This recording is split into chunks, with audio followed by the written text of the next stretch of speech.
أعوذ بالله من الشيطان الرجيم بسم الله الرحمن الرحيم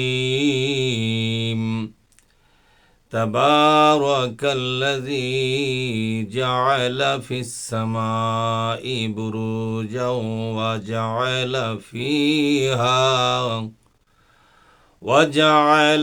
فيها سراجا وقمرا منيرا وهو الذي جعل الليل والنهار خلفة لمن أراد أن يذكر أو أراد شكورا الحمد لله رب العالمين والصلاة والسلام على سيد المرسلين وعلى آله وأصحابه أجمعين আম্মা বাদ। সম্মানিত দ্বীনী বন্ধুগণ, আমি আপনাদের মাঝে পবিত্র কোরআনুল কারীমের 25তম সূরা আল ফুরকান থেকে 61 এবং 62 নম্বর এই দুটি আয়াত পড়ে শোনালাম। আসুন এই দুটি আয়াতের মাধ্যমে আল্লাহ পাক আমাদেরকে যে বক্তব্য পেশ করেছেন আমরা সেটা বুঝে নেওয়ার চেষ্টা করব। আমা তৌফিকি ইল্লা বিল্লাহ। আল্লাহ পাক বলছেন, তাবারাকাল্লাযী, তিনি এমন এক বরকতপূর্ণ সত্তা।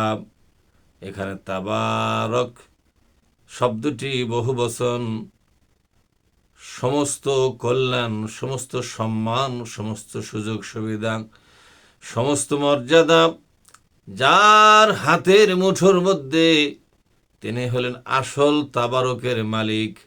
তাবারক শব্দের অর্থ হলো সর্বপ্রকার কল্যাণ, সর্বপ্রকার মর্যাদা ও সম্মান, সর্বপ্রকার সুযোগ সুবিধা, সর্বপ্রকার সহযোগিতা মহাবিশ্বের মালিকের হাতে নিবদ্ধ। এই জন্য আল্লাহ তাআলা বলছেন, সেই মহান মালিক তিনি তো জাআলা ফিস সামাই বুরুজা, আকাশের ভিতরে, এই মহাশূন্যের ভিতরে। সামা শব্দের অর্থ হলো একটা ছাদ, এবং ছাদের নিচে বিশাল একটা মহাশূন্য। শুধু মহাশূন্যের নাম আকাশ নয়, সামাউন দিয়ে বোঝানো হয় ওপর একটা ছাদ হবে, তার নিচে বিশাল আয়তনের একটা মহাশূন্য থাকবে। এই দুইটাকে একত্রে বলা হয় সামাউন। আল্লাহ পাক বলছেন, ওই যে আকাশ, ওই আকাশের নিচে যে মহা ফাঁকা জায়গা, মহাশূন্য মণ্ডল, এর ভিতরে আল্লাহ স্থাপন করেছেন, এর ভিতরে আল্লাহ পাক স্থাপন করেছেন বুরুজা। বুরুজ মানে হলো অঞ্চল, অসংখ্য অঞ্চল তিনি তৈরি করেছেন। এক একটা অঞ্চলে অসংখ্য সূর্য আছে, অসংখ্য চন্দ্র আছে, অসংখ্য তারকাপুঞ্জ আছে। গ্যালাক্সি, নীহারিকা, ছায়াপথ থেকে শুরু করে মহাশূন্যের যাবতীয় সরঞ্জামাদি প্রত্যেকটা অঞ্চলে সমভাবে বিরাজমান। তা আল্লাহ পাক বলছেন, আমি মহাশূন্যের ভিতরে, ওই আকাশ নামক ছাদের নিচে যে মহাশূন্যটা আছে, এই শূন্যের ভিতরে আমি অসংখ্য বুরুজ তৈরি করেছি, অসংখ্য অঞ্চলে ভাগ করে দিয়েছি। মহাশূন্যকে একই অঞ্চলে রাখি নাই, এর বিশ্বের মতো বর্তমান দুনিয়া বহু অঞ্চলে বিভক্ত। কেউ বা নদীমাতৃক, কেউ বা মরুভূমি মাতৃক, কেউ বা পাহাড় পর্বতের অঞ্চল হিসাবে, কেউ বা সাগরের পারে। এইভাবে করে আল্লাহ রব্বুল আলামিন পৃথিবীর বিভিন্ন অংশকে বিভিন্ন অঞ্চলে ভাগ করে ফেলেছেন। ভাষার দিক থেকে ভাগ, বর্ণের দিক থেকে ভাগ, আবার বিভিন্ন উপকরণ দিয়া, বিভিন্ন অবকাঠামো, বিভিন্ন সৃষ্টির রহস্যাদি দিয়ে আল্লাহ তাআলা দুনিয়াটাকে বিভিন্ন অঞ্চলে ভাগ করেছেন। মহাশূন্যের ভিতরে আল্লাহ পাক অসংখ্য এলাকা ভিত্তিক করে ভাগ করে ফেলেছেন। ওয়াজাআলা ফিহা, প্রত্যেক অঞ্চলের ভিতরে আমি স্থাপন করেছি সিরাজাও ওয়া কমারাম মুনীরা। একটা সেরাজ মানে হলো রোদ বিশিষ্ট আলোকোজ্জ্বল সূর্যকে আমি তৈরি করেছি। সূর্যকে আল্লাহ পাক সেরাজ নাম দিয়েছেন। সেরাজ মানে হলো চেরাগ। চেরাগের ধর্ম হলো, চেরাগের নিজস্ব আলো আছে। এই দুনিয়ার সবাই যদি চেরাগ থেকে আলো নিয়ে যায়, তার আলো কম পড়বে না। সূর্য তার নিজের আলোকে অন্যান্য গ্রহের জন্য ধার দেয়। সূর্যের আলোয় অন্যান্য গ্রহ আলোকিত হয়, এই জন্য সূর্যকে চেরাগ নাম দেওয়া হলো, যার আরবি হলো সেরাজ। ওয়াকমারাম মুনীরা, আর একটা আলো বিতরণকারী চাঁদকে আমি স্থাপন করেছি এই বুরুজের ভিতরে। যতগুলো বুরুজ আছে ততগুলো চাঁদ আছে গো, ততগুলো সূর্য আছে। এগুলো হচ্ছে আয়াতে মুতাশাবিহা। এগুলোর আসল রহস্য উদ্ধার করা, এর মূল ঠিকানা পর্যন্ত পৌঁছা আমাদের পক্ষে সম্ভব নয়। এটা আল্লাহই ভালো জানেন। তবে আল্লাহ যে বক্তব্য দিয়েছেন সকলের মাথায় ধরবে না। এই বিজ্ঞান ভিত্তিক আয়াতগুলো, রহস্য ভিত্তিক আয়াতগুলো, এই মুতাশাবিহা ভিত্তিক আয়াতগুলো অনুধাবন করা সহজ মানুষের কাজ নয়। আল্লাহ রাব্বুল আলামিন সূরা নূহের ভিতরে বলে দিয়েছেন, ওয়াজআলাশ শামসা সিরাজা, আমি সূর্যকে প্রদীপ করে চেরাগ করে তৈরি করেছি। সূর্য সকলকে আলো দিবে, সূর্য কারো কাছ থেকে আলো নেবে না। শুধুমাত্র সূর্যের যিনি মালিক, সেই মালিকই সূর্যের মধ্যে আলো জ্বালিয়ে রেখেছেন চিরস্থায়ীভাবে। সুবহানাল্লাহ।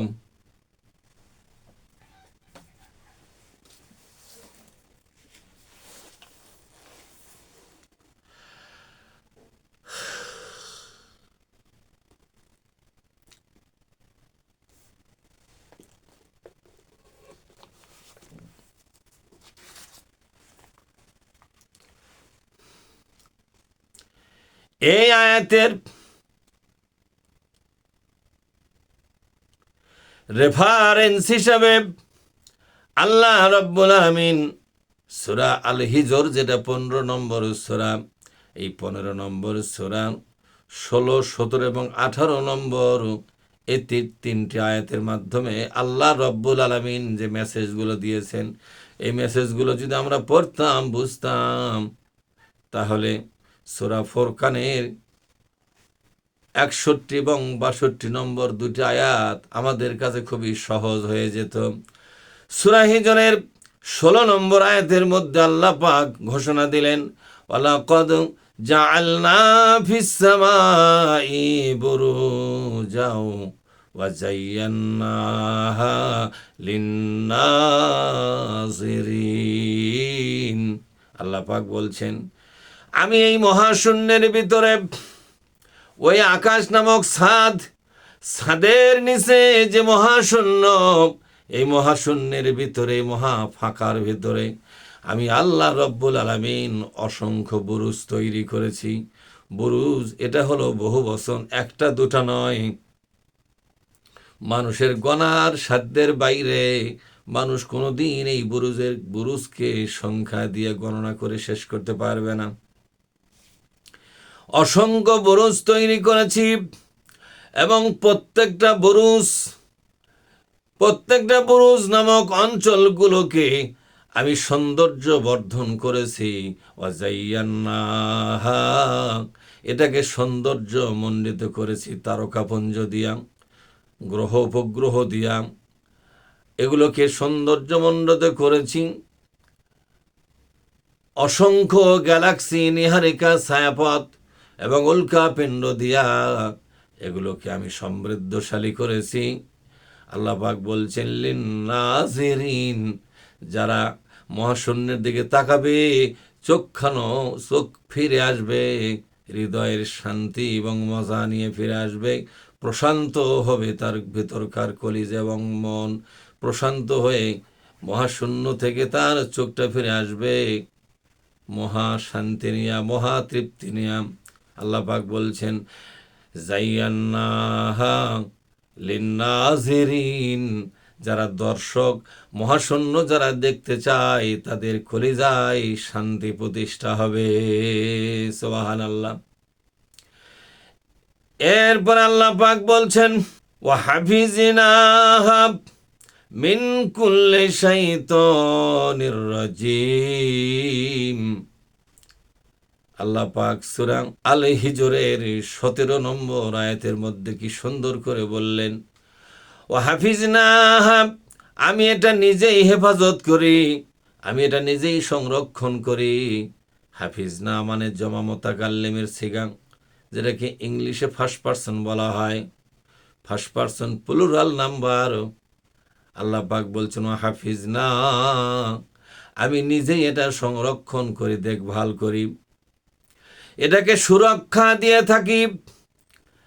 হাফিজনা, হেফাজত মানে সুরক্ষা। আমি মহাশূন্যটাকে এবং আকাশটাকে সুরক্ষা দেওয়ার জন্য ব্যবস্থা নিয়েছি। এই সুরক্ষা ভাঙতে পারে যারা, তাদের কাছ থেকে মহাশূন্য এবং আকাশটাকে আমি সুরক্ষিত করেছি। আল্লাহ পাক বলছেন, মিন কুল্লি শাইতানির রাজিম, বিতাড়িত মরদুদ শয়তান ইবলিস মহাশূন্যের বিভিন্ন জায়গায় ওত পেতে বসে থাকে। একটু মহাশূন্যের ভেতরকার কোনো খবর যদি পায়, এই দুনিয়ার জ্যোতিষীদের কাছে ভাল গণনা করে, হাতের রেখা গণনা করে, ভবিষ্যৎবাণী যারা করেন, এই সমস্ত ফকির ফাকরাদের কাছে এই তথ্যগুলো দিয়া ফকিরগুলোকে শিরকের কাজে আরও বেশি উৎসাহিত করে, শিরকের এই জগৎটা আরও বেশি সমৃদ্ধশালী করে, যাতে অসংখ্য মানুষ এদের পাল্লায় পরে মহা শিরকে যুক্ত হয়ে যায়। যেই না শিরক করবে, শয়তান জানে ওই লোকটার কোনোদিন আল্লাহর জান্নাতের গন্ধ পাবে না। আল্লাহ পাক বলছেন, আমি নিজের দায়িত্বে সুরক্ষা দিয়ে থাকি মহাশূন্যকে, মিন কুল্লি শাইতানির রাজিম, বিতাড়িত মরদুদ শয়তানের হাত থেকে আমি আমার মহাশূন্যকে হেফাজতের মধ্যে রেখেছি। শুধু তাই নয়, আল্লাহ পাক বলছেন, ইল্লা মান ইস্তারাকাস সামআ ফাআতবাআহু শিহাবুম মুবিন।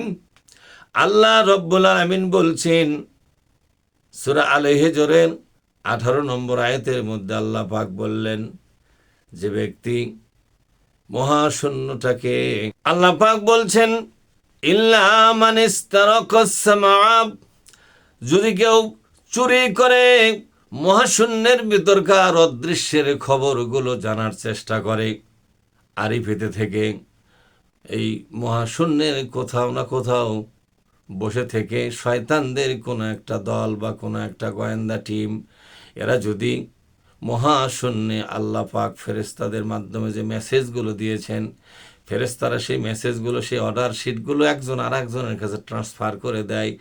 এই ট্রান্সফার করার সময় ফেরেশতা হয়ে ফেরেশতার সঙ্গে কিছু কথা বলে, এই কথাগুলো শোনার জন্য আল্লাহ পাক বলেন, শয়তানদের কোনো একটা গোয়েন্দা টিম, কোনো একটা সিআইডি ব্রাঞ্চ, তারা যদি মহাশূন্যের এই ফেরেশতাদের পরস্পরের মধ্যে কথাবার্তা এগুলো শোনার জন্য যদি ওত পেতে থাকে এবং আস্তে আস্তে আগায় যায়, এদেরকেও আমি মহাশূন্যের সীমানা থেকে, নিরাপত্তা এবং সংরক্ষিত এলাকা থেকে বের করে দেই।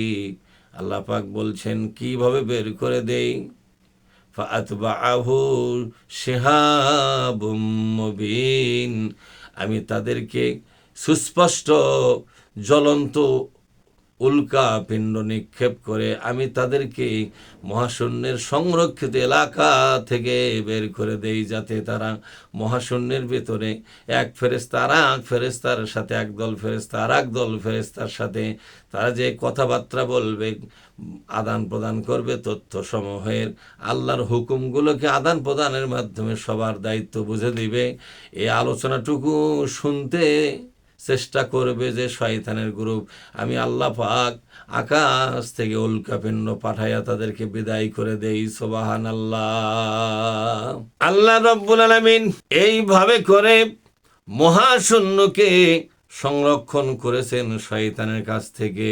তা আল্লাহ পাক বলছেন সূরা আল ফুরকানের ৬২ নম্বর আয়াতে, কি সুন্দর করে আল্লাহ বুঝাচ্ছিলেন, وهو الذي جعل الليل والنهار خلفة لمن أراد أن يذكر أو أراد شكورا। আল্লাহ পাক বলছেন, তিনি তো সেই মহান সত্তা যিনি জাআলাল লাইলা ওয়ান নাহারা খিলফাতা, এই দিন এবং রাতটাকে একটার সাথে আর একটাকে পেছনে লেগে দিয়েছেন। রেলের বগির মতো, রেলের ইঞ্জিন যেমন 14, 15, 20টা বগি টেনে নিয়ে যায়, একটা বগি তার একটা নির্ধারিত অবস্থান, সীমানা, পথ, এটাকে আগায় গেলে সেই জায়গা আর একটা পিছনের বগি এসে ভরে যায়, যোগদান করে, অবস্থান নেয়। এই কথাটা আল্লাহ পাক বলছেন, রাত এবং দিনটাকে এমন মালাবদ্ধ করেছি, এমনভাবে সিস্টেমে নিয়ে এসেছি, দিন যখন চলে যায়, যে সীমানা থেকে দিন চলে যায়, সেই পুরা সীমানাকে আমি রাতটা আগমন করাইয়া রাতের অন্ধকার চাপিয়ে দেই। আবার ঘুরে রাত যখন চলে যায়, রাত যে সীমানা পর্যন্ত ছিল, সেই সীমানা পর্যন্ত আবার আমি সূর্যকে উদিত করি, সূর্যের আলোয় উদ্ভাসিত হয়ে যায়। এভাবে দিন তার পেছনে চলে, আবার রাত তখন দিনের পেছনে আসে, আবার দিন আবার রাতের পেছনে আসে। এইভাবে করে সুদীর্ঘ কাল পর্যন্ত এবং আজও পর্যন্ত, ভবিষ্যতেও এইভাবে করে আমার দিন এবং রাতটাকে আমি নিজের হাতে ঘোরাতে থাকি, এবং নির্ধারিত সময়, নির্ধারিত পজিশনে, নির্ধারিত সুযোগ সুবিধা দিয়ে আল্লাহ তাআলা এই দুই সৃষ্টিকে কাজে লাগিয়েছেন। সুবহানাল্লাহ। এবার আল্লাহ তাআলা বলছেন, লিমান আরাদা আন ইয়াযাক্কারা, এটা এই জন্যই করি যাতে করে যারা উপদেশ গ্রহণ করতে চায়, উপদেশ যারা গ্রহণ করতে চায়, তারা যেন এখান থেকে উপদেশ গ্রহণ করে। এখানে উপদেশ গ্রহণ করার কি আছে? তাকে চিন্তা করতে হবে, প্রতিটি মানুষকে এই ভাবনায় ভাবতে হবে, হঠাৎ করে রাতটা কে টেনে নিয়ে আসলো, দিনটাকে বিদায় করে দিয়া রাতটাকে এনে দিয়া মানব জাতি এবং সৃষ্টি জগতের জন্য কল্যাণের ব্যবস্থা করেছেন। এই পৃথিবীতে সব সময় যদি দিন থাকতো, তাহলে গোটা পৃথিবী মরুভূমি হয়ে যেত, বাস উপযোগী তা হারিয়ে ফেলতো এলাকা। আল্লাহ পাক নির্ধারিত একেবারে বেঁধে দেওয়ার সময়ে রাতটাকে টান দিয়া দিনকে আগমন ঘটান, আবার দিনটাকে টান দিয়া আলাদা করে রেখে দিয়া রাত দিয়া অঞ্চলটাকে সাজিয়ে দেন, সমৃদ্ধশালী করেন, যাতে সকল সৃষ্টি রাতের অন্ধকারে নিজের শরীরটাকে বিছানার সঙ্গে হেলান দিয়ে ঘুমাতে পারে। সুবহানাল্লাহ। এরপর আল্লাহ পাক বলছেন, কেউ যদি শিক্ষা নিতে চায়, এ রাতের পিছনে এক মহাশক্তির হাত আছে রে, দিনের পিছনে একটা মহাশক্তির হাত আছে রে। সুতরাং রাত দিন এর আবর্তন বিবর্তনের পেছনে যার হাত আছে, তিনি অন্য কেউ নয়, তিনি হলেন রব্বুল আলামিন। তার গোলামি করো, তার ইবাদত করো। অন্ধকার একটা রাত যদি তার আইনের বাইরে না চলেন, আলোকোজ্জ্বল একটা দিন সেই আল্লাহর হুকুমের বাইরে যদি না চলে, মহাশূন্য এবং এই পৃথিবীতে যা কিছু আছে সবাই যদি আল্লাহর আইন মেনে চলে, নিজের জীবনকে ধন্য করতে পারে, আমি তার ক্ষুদ্রতম সৃষ্টি এবং বান্দা, আমি আমার জীবনকে মহাবিশ্বের মালিকের কাছে আলোচিত বান্দা হতে চাই, তার কাছে স্মরণীয় বান্দা হতে চাই। তার তৈরি করা নাজ নিয়ামত আমার তকদিরে আসুক, সেই ম্যানেজমেন্টের জন্যই আমি বসে গেলাম। আল্লাহ পাক বলছেন, যারা শিক্ষা নিতে চায় তারা শিক্ষা নিবে,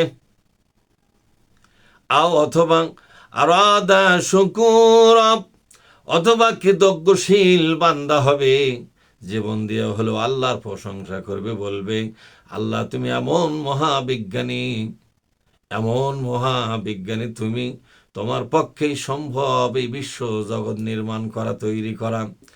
ও দুনিয়াবাসী, আজ একটি মেসেজ ভালো করে শোনো।